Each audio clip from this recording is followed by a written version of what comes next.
ज़रा ये वीडियो देखिएगा। क्या सेक्युलर लोगों का यह दावा है कि सेक्युलरिज्म के नतीजे में समाज के अंदर तमाम मसाइल हल हो जाएंगे? क्या वाकई जॉन लॉक ने या हॉब्स ने या रूसो ने या तैमूर रहमान ने या फैसल बड़ाइश ने या किसी भी और सेक्युलर बंदे ने यह कहा कि जी बस सेक्युलरिज्म ले आए तो आईपीपीस का मसला भी हल हो जाएगा, सेक्युलरिज्म ले आए मुआशी मसाइल भी हल हो जाएंगे, खवातीन भी खुश हो जाएंगी, सबके सब मसाइल हल हो जाएंगे, पाकिस्तान एक यूटोपिया बन जाएगा? बिल्कुल भी नहीं। ये तो दरहकीकत एक कैरिकेचर फैलेसी है, जिसको हम स्ट्रॉ मैन फैलेसी भी कह सकते हैं, कि अपोनेंट की आर्ग्यूमेंट को इतना सिंप्लीफाई कर दिया जाए, इतना तब्दील कर दिया जाए कि फिर उसको रिफ्यूट करना आसान हो जाए। अस्सलाम वालेकुम, मैं हूं कैसर अहमद राजा। उम्मीद है आपकी तबीयत बिल्कुल ठीक होगी। ये थे जनाब डॉक्टर तैमूर रहमान साहब, जिन्होंने मेरे वीडियो के रिस्पॉन्स में एक वीडियो बनाया जिसमें मैंने एक क्रिटिसिज्म प्रेजेंट किया कि जो पाकिस्तान के सेकुलर हजरात हैं ये हमें बताते हैं कि सेकुलरिज्म पाकिस्तान के मसाइल का हल है, जिसके जवाब में एक बड़ा लंबा थीसिस जो है वो डॉक्टर साहब ने दिया। मैं उनका शुक्रिया अदा करता हूँ कि उन्होंने कम से कम ये तो एक्सेप्ट किया कि सेकुलरिज्म हर मसले का हल नहीं है। वैसे जो डॉक्टर साहब के कंटेंट को लोग फॉलो करते हैं और जो फैसल बड़ाइश साहब और जो हमारे जो प्रो सेकुलर जहनीत रखने वाले जो लोग हैं उनके कंटेंट को जो लोग फॉलो करते हैं उनको पता है कि आम तौर पे सेकुलरिज्म को पाकिस्तान के मसाइल के हल के तौर पे ही पेश किया जाता है। यही वो कन्वर्सेशन है जो मैं डिबेट्स के ज़रिए, मोनोलॉग्स के ज़रिए क्रिएट करना चाहता था। And now we have started. तो this is a major development in जो हमारी जो नैरेटिव्स हैं उसमें, कि अब हम इस पेज पे आ गए हैं कि सेकुलरिज्म हर मसले का हल नहीं है। डॉक्टर साहब ने जो अभी आपने ये वीडियो देखा है, क्लिप देखा है, उसमें उन्होंने स्ट्रॉमैन फैलेसी की बात की कि शायद मैंने स्ट्रॉमैन फैलेसी की है कि मैंने ये कहा है कि सेकुलरिज्म हर मसले का हल है, बिजली का भी और ये वो वगैरह वगैरह। हाल ये बात नहीं है। हालांकि मैंने वीडियो में जो बात कही है वो ये है कि सेकुलरिज्म के बारे में कहा जाता है कि वो मुल्क जो सेकुलर हुए हैं उन्होंने साइंस में बड़ी तरक्की की है, टेक्नोलॉजी में बड़ी तरक्की की है उन्होंने, और जो सेकुलर नहीं है वहाँ पे गुर्बत पाई जाती है। तो ये एक जनरल हमें ये आमतौर पे जो कंटेंट है ये दिया जाता है। तो मैंने एग्जांपल्स दी अपने वीडियो में कई ऐसे सेकुलर ममालिक की कि जहाँ पे भूख, नंग, अफलास बहुत ज़्यादा है, कि अगर वाकई ही सेकुलरिज्म से साइंस में आप तरक्की करते हैं या आपके मुल्क में खुशहाली होती है, वायलेंस नहीं होता, तो फिर ये ममालिक इनका हम क्या करें। और जो दूसरी बात थी उस वीडियो में वो ये थी कि ये कहा जाता है कि जो रिलीजियस वायलेंस है उसकी वजह से पाकिस्तान तरक्की नहीं करता। तो देख लें कि जो सेकुलर ममालिक है वहाँ पे तो वायलेंस नहीं होता, और एक ये वजह है कि उन्होंने बहुत ज़्यादा तरक्की की हुई है। तो अगेन मैंने उसमें आदाद शुमार शेयर किए कि सेकुलरिज्म जिन कंट्रीज़ में प्रैक्टिस किया जाता है वहाँ पे बहुत ज़्यादा वायलेंस होता है, जो आदाद शुमार मैंने शेयर किए। लेकिन इस पर डॉक्टर साहब का ये कहना कि मैं ये कह रहा हूँ कि सारे ही मसाइल का हल है, एक्चुअली ये स्ट्रॉमैन फैलेसी है, क्योंकि ये मेरा कोई क्लेम नहीं है, ये मैं नहीं कहता। हाँ, ये ज़रूर है कि हमें तासुर कम से कम यही दिया जाता था, लेकिन मेरे वीडियो में ये नहीं। मेरे वीडियो में दो बातें हैं कि तशद्दुद मैं कंडोन नहीं करता उसको, लेकिन मैं इस आर्गूमेंटेशन के ख़िलाफ़ हूँ कि जहाँ पे तशद्दुद होता है वहाँ पे तरक्की नहीं होती। ये तशद्दुद की जस्टिफिकेशन नहीं है, सिर्फ ये एक गलत ख्याल जो है ये सिर्फ उसकी नलिफिकेशन है। और दूसरे ये कि जहाँ पे सेकुलरिज्म होता है वहाँ पे साइंस और टेक्नोलॉजी में लोग बहुत ज़्यादा तरक्की करते हैं। तो ये तो है हमारा पहला हिस्सा। लेकिन इस वीडियो के अंदर डॉक्टर साहब ने कई क्लेम्स किए हैं, कई उन्होंने बातें कही हैं। आई थिंक इट्स वेरी इंपॉर्टेंट कि अभी सिलसिला चल निकला है तो उनको फ़र्दन एड्रेस किया जाए। तो मैं उनके क्लिप्स में साथ चलाऊंगा ताकि आपको वो ज़्यादा कोई ऐसी बात ना हो कि शायद मैं उनको मिस कोट कर रहा हूँ, और जो एक कॉन्टेक्स्ट है वो बनता रहे। लेकिन आगे बढ़ने से पहले मैं एक चीज़ में ज़रूर अर्ज़ करना चाहूँगा कि देखिए, फ़िक्री इख्तलाफ हमेशा वेलकम होता है। फ़िक्री इख्तलाफ एक सेहतमंद माशरे के लिए बहुत ज़रूरी होता है। It's very important, which means के अगर मेरा डॉक्टर साहब के ख़िलाफ़ कोई मैं कोई ख़यालात से मैं इख्तलाफ रखता हूँ या फैसल बड़ाइश साहब के ख़यालात से इख्तलाफ रखता हूँ, तो इसका मतलब ये नहीं है कि हम एक नया डिजिटल ट्राइबलिज़म शुरू कर दें। मीनिंग के इस वीडियो के जो नीचे कमेंट्स हैं उसमें आप ऐसी तज़हीक अमेज़, तौहीन अमेज़ बातें करना शुरू करें जो कि रिफ्लेक्टिव नहीं है हमारे माशरे के, रिफ्लेक्टिव नहीं है आपकी तरबियत के या मेरी तरबियत के। और यही डॉक्टर साहब की जो फॉलोइंग है उनसे भी रिक्वेस्ट है कि आप ज़रूर इख्तलाफ करें, हमसे करें, मुझसे करें, लेकिन क्यों ना एक ऐसा नया सिलसिला पाकिस्तान में स्टार्ट करें कि जो बाद में आने वाले लोग हैं, जो आइंदा आने वाली नस्लें हैं, कम से कम वो ये देख सकें कि इख्तलाफ कैसे किया जाता है। वो मुझसे इत्तफ़ाक़ करें या इख्तलाफ करें, ये उनका हक़ है, लेकिन अगर वो ये मुझसे सीख सकें कि इख्तलाफ कैसे किया जाता है तो मैं समझता हूँ ये बहुत बड़ी अचीवमेंट है। सेम गोज़ फॉर डॉक्टर साहब। कोई आदमी डॉक्टर साहब से इत्तफ़ाक़ करे, इख्तलाफ करे, लेकिन अगर डॉक्टर साहब और उनके फॉलोअर्स से कोई आदमी ये सीख सके कि इख्तलाफ कैसे किया जाता है, ये बहुत बड़ी बात है। तो ये एक हमारे पास एक अपॉर्चुनिटी है जिसको हम रियलिटी में हम कन्वर्ट कर सकते हैं। बहरहाल अब चलते हैं जो वीडियो का बाकी हिस्सा है उसकी तरफ। Let's watch this clip, shall we. दूसरी बात बिल्कुल उसके बरक्स उलट की जाती है कि सेक्युलरिज्म असल में लादीनियत या बेदीनियत है, यानी कि सेक्युलरिज्म का मतलब ये है कि आप अपने दीन को छोड़ गए। इनफैक्ट मैं आपको दिलचस्प बात हूं, पीछे फिरोज लुगात पढ़ी हुई है, डिक्शनरी पढ़ी हुई है, आप उसमें देख सकते हैं कि सेक्युलरिज्म के मायने जब आप तलाश करेंगे तो उसमें आपको क्या मिलेगा, लादीनियत यानी कि एथियज्म। एक्चुअली सेक्युलरिज्म एथियज्म बिल्कुल भी नहीं है, और अर्ली सेक्युलरिस्ट जो थे वो तो बिल्कुल भी एथियस्ट नहीं थे। मिसाल तौर पर लॉक जो है वो कहीं पे भी एथियज्म की हमायत नहीं करता हुआ नजर आता, और भी बहुत सारे जो मेन बिग लिबरल थिंकर्स उस पीरियड के थे वो एथियस्ट नहीं थे। हाँ, बहुत सारे में से डीएस्ट जरूर थे मगर एथियस्ट नहीं थे। विद रिस्पेक्ट मैं डिसएग्री करना चाहूँगा, इसलिए कि जो अर्ली प्रोपोनेंट्स थे सेकुलरिज्म के वो तो एक्चुअली इसको एक खुदा के ख़िलाफ़ ही नज़रिया कहते थे। कई दफ़ा इस वीडियो में डॉक्टर साहब ने सेकुलरिज्म की ये डेफिनेशन दी है कि इसमें इक्वालिटी और मजहबी आज़ादियाँ और ये कि ये एक सोशल कॉन्ट्रैक्ट है, but that's not the case. उसकी तो मैं आगे चल के कई एग्जांपल्स दूंगा, लेकिन फॉर नाउ ये कहना कि इसका एथियज़म से कोई ताल्लुक़ नहीं है and so fourth, it's simply wrong. In fact George Hollioake, जो आदमी वाइडली क्रेडिट जिसको दिया जाता है, जिसने सेकुलरिज्म की टर्म कॉइन की है, वो सेकुलरिज्म को कुछ इस तरह से डिफाइन करता है। Secularism is a series of principles intended for the guidance of those who find theology indefinite और इनएडिक्वेट और डीम इट अनरिलायबल। यानी कि जो लोग थियोलॉजी को नाकाबिल एतबार समझते हैं, नामुकम्मल समझते हैं, ये तो उनकी गाइडेंस के लिए एक प्रिंसिपल है, विच इज़ टू से कि ये एक रिलीजन का भी दर्जा रखता है, ऑलमोस्ट गॉडलेस रिलीजन का, और विच इज़ ऑल्सो टू से कि ये एक वे ऑफ लाइफ भी है, इसलिए कि जो वर्ल्डली चीज़ें हैं, इंसानी ज़िंदगी के हवाले से हैं, ये उनको डिटर्मिन करता है। तो फिर कंप्लीट वे ऑफ लाइफ का दावा तो तकरीबन ठीक हो जाता है।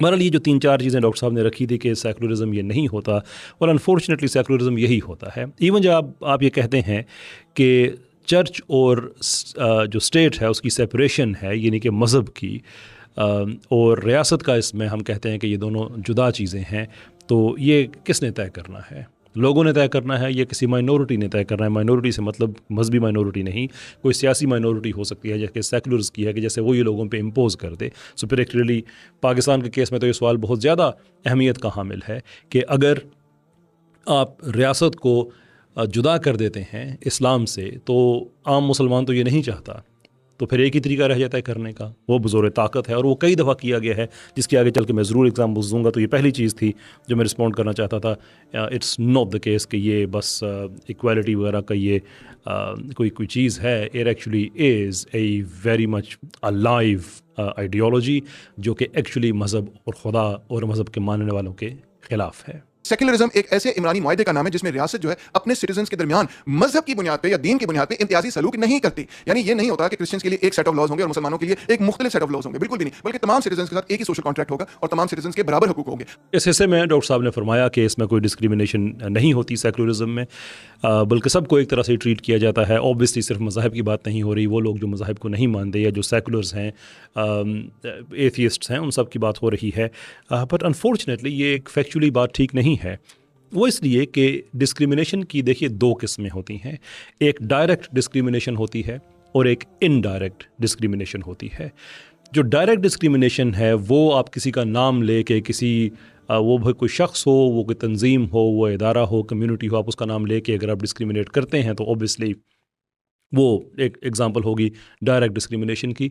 लेकिन अगर आप उनका नाम लिए बगैर एक पॉलिसी के तहत वही कुछ अचीव करते हैं तो वो इनडायरेक्ट डिस्क्रिमिनेशन होगी। मिसाल के तौर पे अगर किसी फैक्ट्री में कुछ लोग हैं जो उर्दू बोलते हैं और कुछ लोग हैं जो सिंधी बोलते हैं, और आप ये कहें कि सिंधी बोलने वालों को यहाँ पे काम करने की इजाज़त नहीं दी जाएगी, तो ऑब्वियसली ये एक डायरेक्ट डिस्क्रिमिनेशन है, इसलिए कि आप उनका नाम लेके बात कर रहे हैं।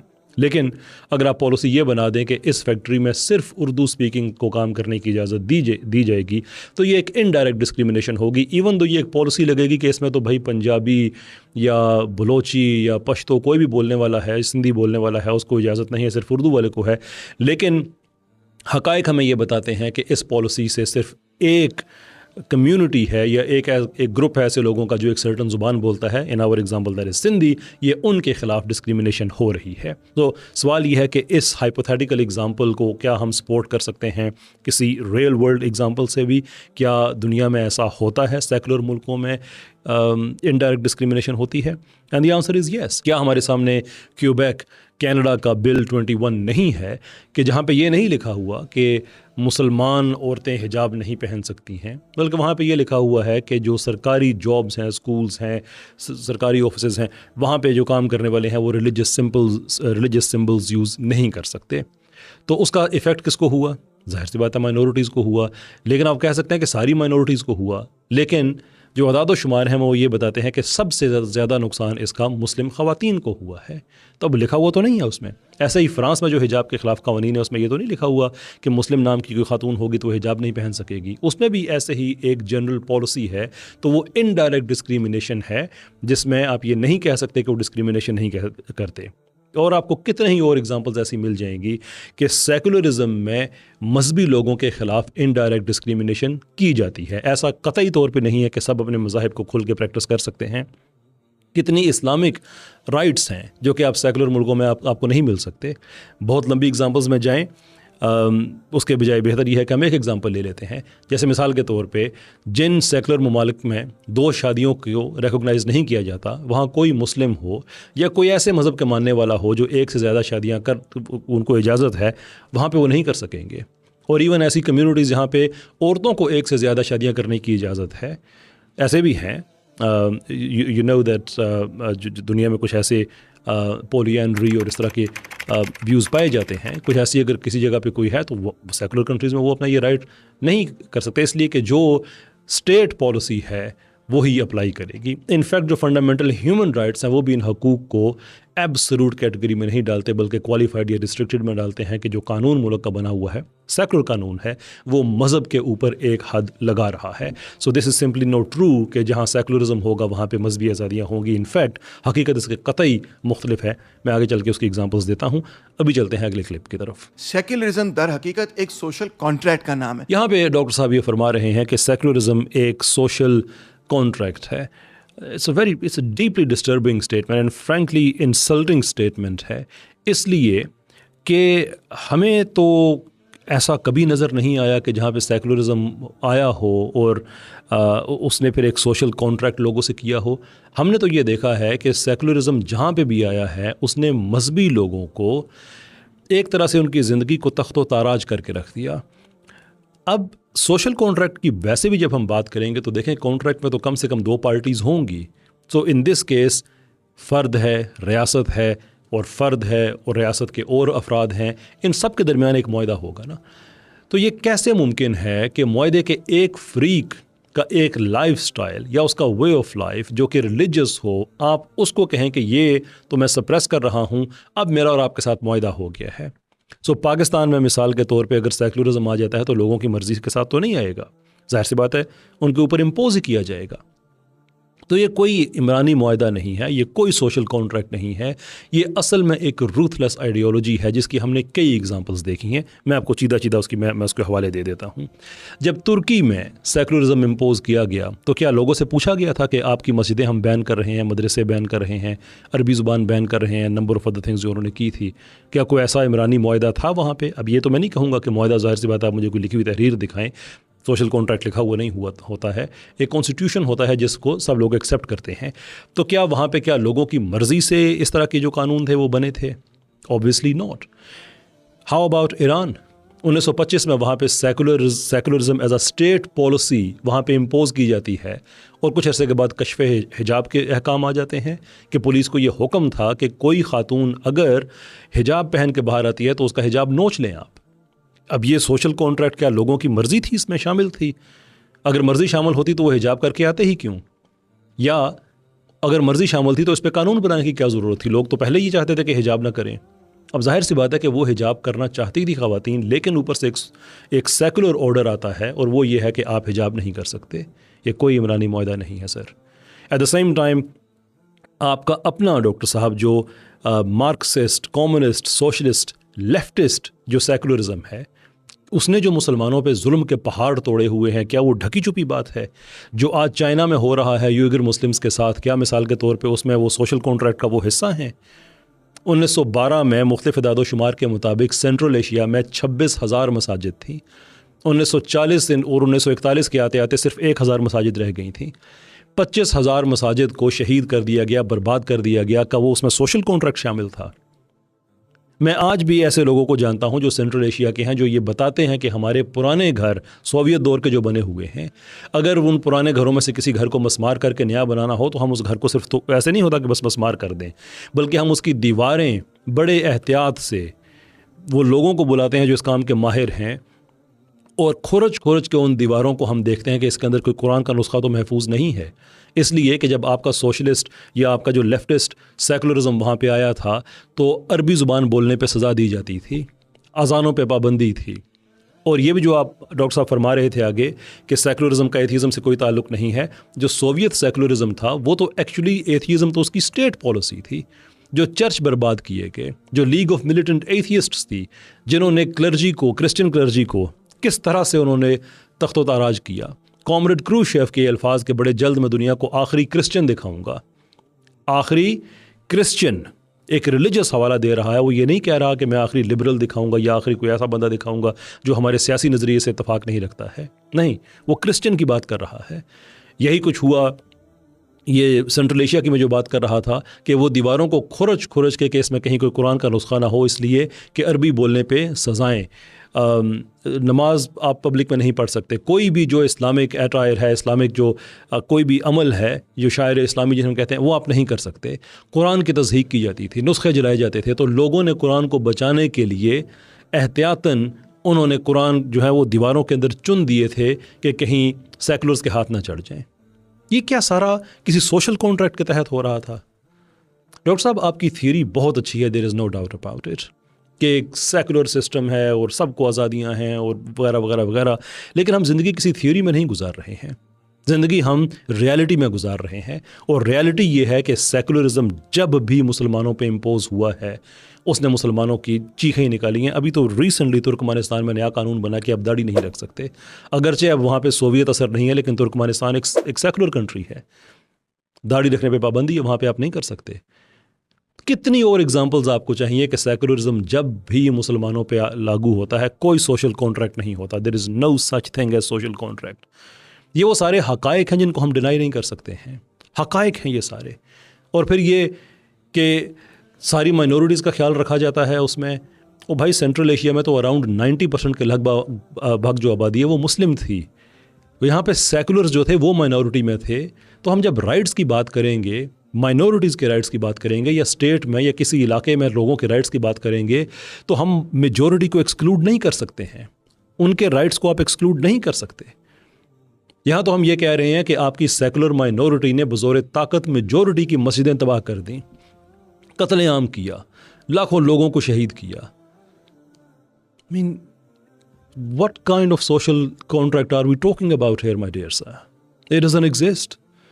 खैर, आगे बढ़ते हैं। जिस तरह कुरान मजीद में भी लिखा, there is no compulsion in religion. आप किसी को कंपेल नहीं कर सकते कि वो अपना रिलीजन जो है छोड़े। अगर किसी को आप कंपेल करते हैं तो इनफैक्ट वो तो सिर्फ तकिया अपना लेगा। तकिया जानते हैं ना क्या है? यानी कि वो तकिया, यानी कि वो ये कहेगा कि उसने आपका रिलीजन अडॉप्ट कर लिया, मगर एक्चुअली दिल से उसने कभी वो बात कबूल नहीं की होगी। और दिल से जो बात नियत से कबूल ना करे तो एक्चुअली आपको भी कोई फायदा नहीं और आपकी रिलीजन को भी कोई फायदा नहीं। इसीलिए ये बात कही, there is no compulsion in religion. तो सेकुलर स्टेट भी बेसिकली इसी चीज को इंप्लीमेंट करता है। ये बड़ी कमाल की बात कही है, एक कुरानी हवाला दिया है, आऊज़ु बिल्लाहि मिनश शैतानिर रजीम की ला इक्राह फिद्दीन, दीन में कोई जबर नहीं है, बिल्कुल दीन में कोई जबर नहीं है। और वो सेकुलरिज्म की सपोर्ट में इस आयत को डॉक्टर साहब ने बयान किया। और इससे पहले उन्होंने एक हदीस का हवाला दिया, बल्कि एक हदीस का नहीं, जो मिसाक मदीना है उसका हवाला दिया। तो अब जाहिर सी बात है कि मिसाक मदीना का हवाला या कुरान का हवाला वो सेकुलरिज्म की मुखालफत में तो नहीं दे रहे हैं, वो सेकुलरिज्म के हक़ में दे रहे हैं। पर हियर इज़ माई क्वेश्चन कि अगर दीन भी वही कहता है, आपका जो आइडिया है सेकुलरिज्म का वो भी वही कहता है, वैसे सेकुलरिज्म का क्या चेहरा है वो तो मैं दिखा चुका हूँ, लेकिन अगर वही जो सेकुलरिज्म आपके जहन में अगर हम उसको मान लेते हैं तो फिर इस्लाम की ही क्यों ना मान लें हम?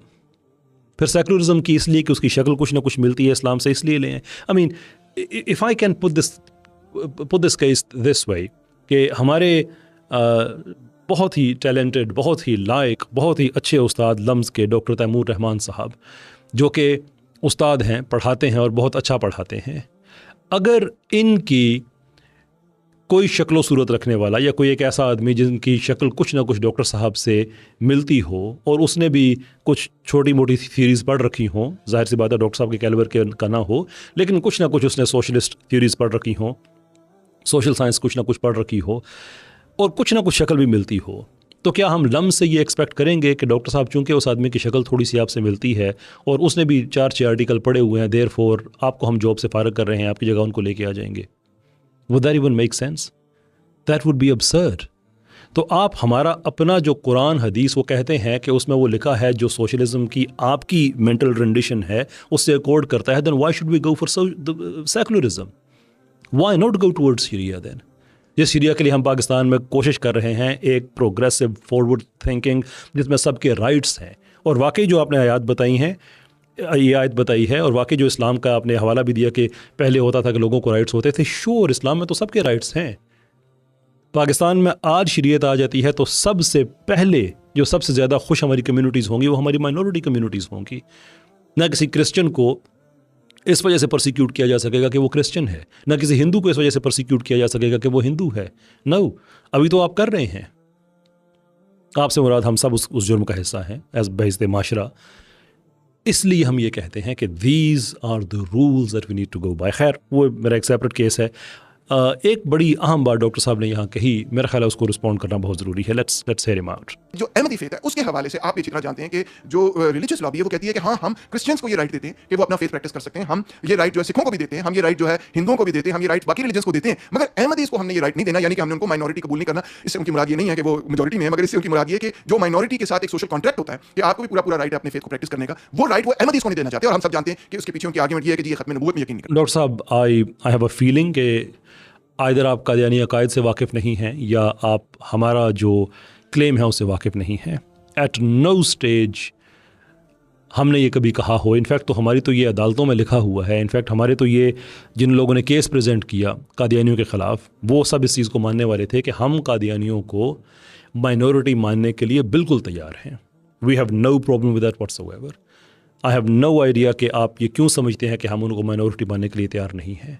हम कहते हैं कि हम आपको माइनॉरिटी के तौर पे एक्सेप्ट करने को तैयार हैं। आपने सिर्फ एक काम करना है कि आपने अपना मज़हब बताना है जो आपने प्रैक्टिस करना है। That's it. ये है वो इशू जो आपको समझने की ज़रूरत है कि कादियानियों का एक स्पेशल केस क्यों है। क्योंकि कादियानी अपना रिलीजन नहीं बताता कि मेरा रिलीजन क्या है, और वो पता है उसकी ज़िद क्या है। कादियानी की ज़िद ये है कि जो मिर्ज़ा ग़ुलाम अहमद कादियानी को नबी नहीं मानता वो काफिर है। इवन अगर उसने पैगाम नहीं सुना तो भी काफिर है, पक्का काफिर है। और हर वो आदमी जो उसकी कामयाबी पे यकीन नहीं रखता वो सूअर है, उसकी औरतें प्रोस्टिट्यूट्स हैं एंड सो फोर्थ। और ये वो सारी की सारी बातें हैं जो हमें कहने की इजाज़त होनी चाहिए। एंड बेस्ड ऑन दिस तुम सब काफिर हो और सिर्फ हम मुसलमान हैं। किसी भी नॉन मुस्लिम के पास आप ये केस लेके चले जाएं और उनसे पूछें कि क्या किसी कॉन्स्टिट्यूशन में आप ये इजाज़त दे सकते हैं कि जिस कॉन्स्टिट्यूशन में आपने माइनॉरिटीज़ को राइट्स देने हैं उसमें आप एक कम्युनिटी को ये राइट दें जिसके बाद आप एक, यानी कि उस जो कॉन्स्टिट्यूशन जो है वो रिलीजन के तहत है, आप ये राइट देते देते उस रिलीजन से खुद बाहर हो जाएं और वो उसके अंदर आ जाएं।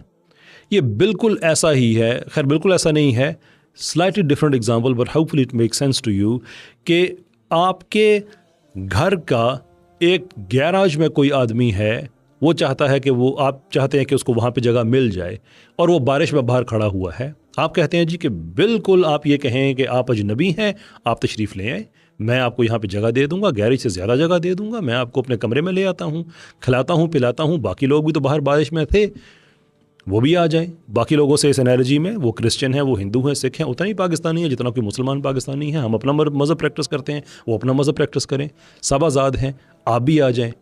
लेकिन वो आदमी कहे कि मैं अंदर आऊँगा इस शर्त पे कि ये घर भी मेरे नाम लिखो और तुम जाके बारिश में खड़े हो जाओ। I mean I am not entirely sure doctor साहब के ये इन्फॉर्मेशन क्यों आपने इस तरह से कह दिया कि हम उनको माइनॉरिटी मानने को तैयार नहीं। आप उनका मुतालबा तो सुने। उनके नज़दीक आप काफिर हैं, मैं काफिर हूँ, हम दोनों पक्के काफिर हैं उनके नज़दीक। हम दोनों जानवर हैं और बड़े गलीज़ जानवर हैं उनके नज़दीक, और वो कहते हैं कि ये हमें राइट्स दो, ये वाले।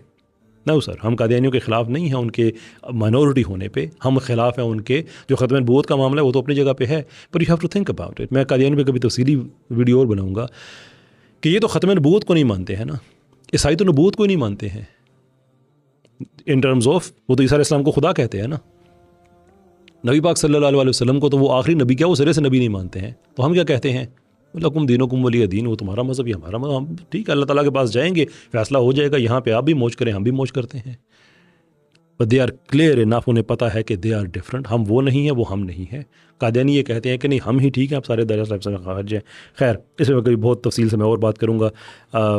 एंड में एक और बात है जिसका बरह रास्त सेकुलरिज्म से ताल्लुक नहीं है, लेकिन I think it's important that we address that. Let's hear you out again. Catholic Church का ये नुक्ता नजर सिर्फ नहीं था कि ये हमारे नबी को आखिरी नबी नहीं मानते या ये हमारे नबी को नबी नहीं मानते, बल्कि वो ये कहते थे कि ये हमारे प्यारे नबी के कातिल हैं. आप सोचें कि फिर उसके नतीजे में कितना गुस्सा था. उसी गुस्से का नतीजा था कि यहूदियों के खिलाफ हॉलोकॉस्ट हुआ और पता नहीं कितने मिलियंस ऑफ यहूदियों को कत्ल किया गया, और फिर उसके बाद उनको यूरोप से बाहर धकेलकर मुसलमानों को अपनी जमीनों से निकाल के इजराइल बना दिया गया. अगेन डॉक्टर साहब, I have to register my disappointment. अगर आप ये समझते हैं कि यहूदियों के ख़िलाफ़ हॉलोकॉस्ट इसलिए किया गया कि वो ईसा अलैहिस्सलाम को नबी नहीं मानते थे, nothing could be further from the truth. ये बात नहीं थी.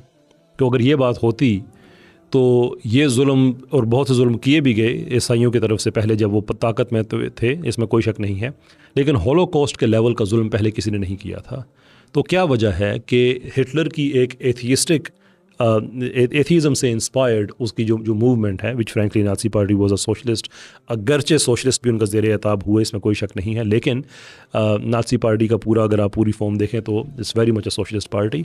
उनको क्या ज़रूरत पड़ी हुई थी कि वो ख़ुद जो हिटलर जो ईसा अलैहिस्सलाम को नहीं मानता, उसको क्या ज़रूरत पड़ी हुई थी कि यहूदियों को इसलिए सज़ा दे कि वो ईसा अलैहिस्सलाम को नहीं मानते? नो. हिटलर मुतासर था यूजेनिक्स की मूवमेंट से, और यूजेनिक्स की मूवमेंट इंस्पायर थी सोशल डार्विनिज्म से. और सोशल डार्विनिज्म ये है सर्वाइवल ऑफ द फिटेस्ट, कि सोसाइटी में जो आला तरीन लोग हैं, इन दिस केस एरियंस, उनको आप महफूज रखें, और जो अनडिज़ायरेबल हैं, अनडिज़ायरेबल, ये बात याद रखें कि सिर्फ यहूदी ज़ेर एताब नहीं बने थे, बल्कि जो रोमन जिप्सी हैं वो भी ज़ेर एताब बने थे. उनका तो वो मसला नहीं था, लेकिन वो सोसाइटी के अनडिज़ायरेबल, जिसे कहते हैं ना, माशरे पे एक बोझ था. इन सब को पर्ज कर दो, ख़त्म कर दो, तो फिर जो सुप्रीम रेस है उसकी तरफ हम चलेंगे. ये सिर्फ हिटलर नहीं, ये विंस्टन चर्चिल समेत और दुनिया के जो यूरोप के बड़े बड़े लीडर हैं वो इस चीज़ पे यकीन रखते थे. उसके पीछे कोई वजह ईसाईयत नहीं थी. ये असल में इसके पीछे एक एथियस्टिक इंस्पायर्ड सोशल डार्विनिज्म था, जो यूजेनिक्स की मूवमेंट पहले जिन्होंने की, जिसमें उन्होंने हज़ारों लोगों की नसबंदी की, कत्लेआम किया कि जो कम हैसियत के लोग हैं वो आगे ना हों, बल्कि हमारी नस्ल आगे चले. और हिटलर ने उस चीज़ को as a state policy impose किया.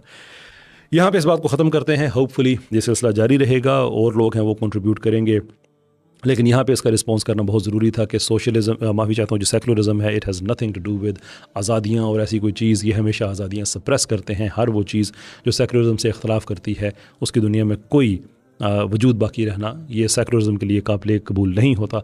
बहुत बहुत शुक्रिया आपका. अस्सलाम वालेकुम.